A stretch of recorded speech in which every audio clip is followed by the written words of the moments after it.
Assalamualaikum, perkenalkan nama saya Siti Nur Iman dan rekan saya Fagin Zaidan.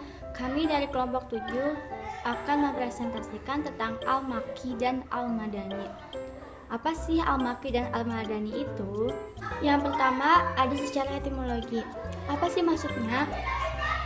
Al-Makki itu berasal dari kata Makkah dan Al-Madinah berasal dari kata Madinah, yang dimana Al-Makki itu berasal dari Mekah dan Al-Madinah itu berasal dari Madinah. Yang kedua ada secara terminologi. Apa sih artinya secara terminologi itu? Secara terminologi yaitu suatu ilmu yang secara khusus membahas waktu, periode, dan tempat turunnya surah atau ayat. Berikutnya ada karakteristik surat Al-Makkiyah.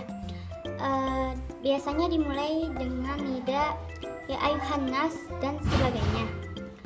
Lalu terdapatnya di dalamnya terdapat kata kul dan terdapat ayat-ayat sajdah dan huruf-huruf tahaji. Di dalamnya memuat sejarah atau cerita-cerita zaman Nabi dan umat terdahulu selain Quran surat Al-Baqarah dan Quran surat Al-Maidah. Kebanyakan ayat dan suratnya pendek-pendek. Yang berikutnya ada karakteristik surat Al-Madinah. Yang pertama terdapat hukum pidana hudud dalam surat Al-Maidah, An-Nisa, Asyura, dan lain sebagainya.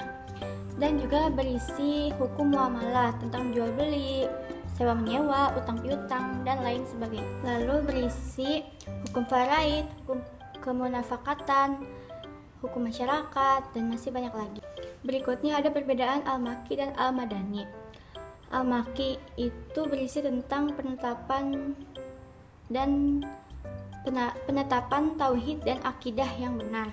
Sedangkan Al-Madinah berisi tentang muamalah dan ibadah-ibadah. Perbedaan kedua dari Al-Makki dan Al-Madinah yaitu Al-Makkiyah menggunakan konteks kalimat yang biasanya kalimatnya tuh lugas dan tegas, sedangkan Al-Madinah biasanya menggunakan konteks kalimat yang lunak. Perbedaan lainnya yaitu ayat-ayat dalam surat Al-Makkiyah itu biasanya ayatnya pendek, sedangkan surat Al-Madinah biasanya ayat-ayatnya lebih panjang.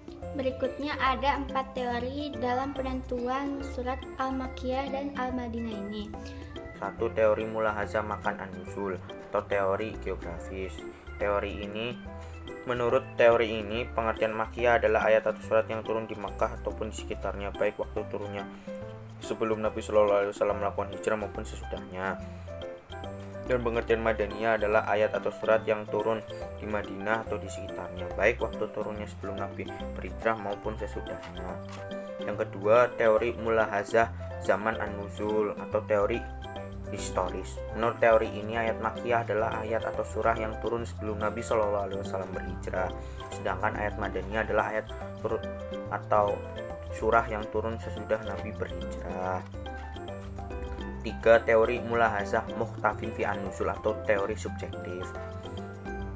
Menurut teori ini, pengertian Makkiyah adalah ayat atau surah yang berisi panggilan kepada penduduk Makkah dengan menggunakan khitab, sedang ayat atau surat Madaniyah adalah ayat atau surah yang berisi panggilan kepada penduduk Madinah dengan menggunakan panggilan.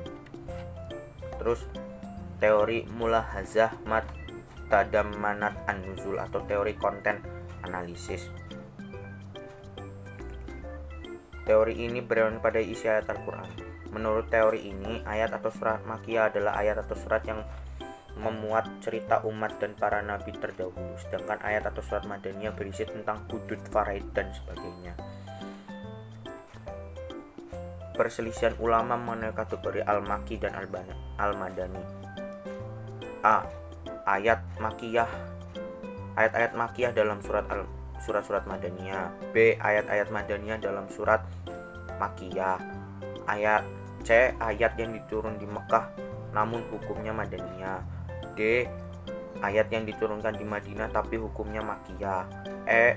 Ayat yang serupa dengan yang diturunkan di Mekah dalam kelompok Madaniyah. F. Ayat yang serupa dengan yang diturunkan di Madinah dalam kelompok Makkiyah.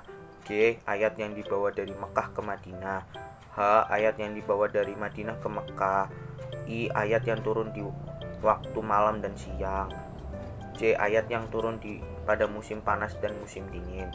K. Ayat yang turun di waktu menetap perjalanan.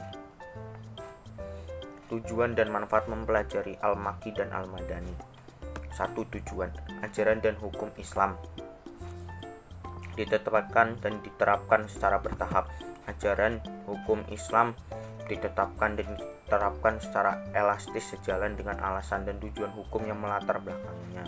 2. Manfaat. Mengerti perbedaan uslub-uslub, gaya bahasa, dan stylisasi Al-Quran. 2. Mengetahui dialektika Al-Quran dengan masyarakatnya dalam transformasi dan konstruksi ideologi masyarakat baru dalam sinaran wahyu ilahi. 3. Mengetahui prinsip-prinsip umum atau kuli dan dari isi ayat-ayat atau surah-surah Makkiyah dan prinsip-prinsip khusus juzi dari isi ayat-ayat atau surah-surah Madaniyah. 3. Mengetahui sejarah pembentukan dan penerapan hukum Islam, tarik tasrih yang amat bijak dalam menetapkan hukumannya berdasarkan sistem sosial masyarakatnya. Yang kelima, mengetahui hikmah ditetapkan dalam diterapkan suatu hukum, hikmah at-tahri. Dengan demikian, maka dapat diketahui tujuan dan cara penetapan serta pelaksanaan hukum Islam atas pertimbangan sosiokulturnya. 6. Mengetahui teknik dan tahapan dakwah Islamnya serta sistem dan pola pendidikan Al-Quran yang disesuaikan dengan taraf berpikir, komunikasi, dan budaya masyarakat.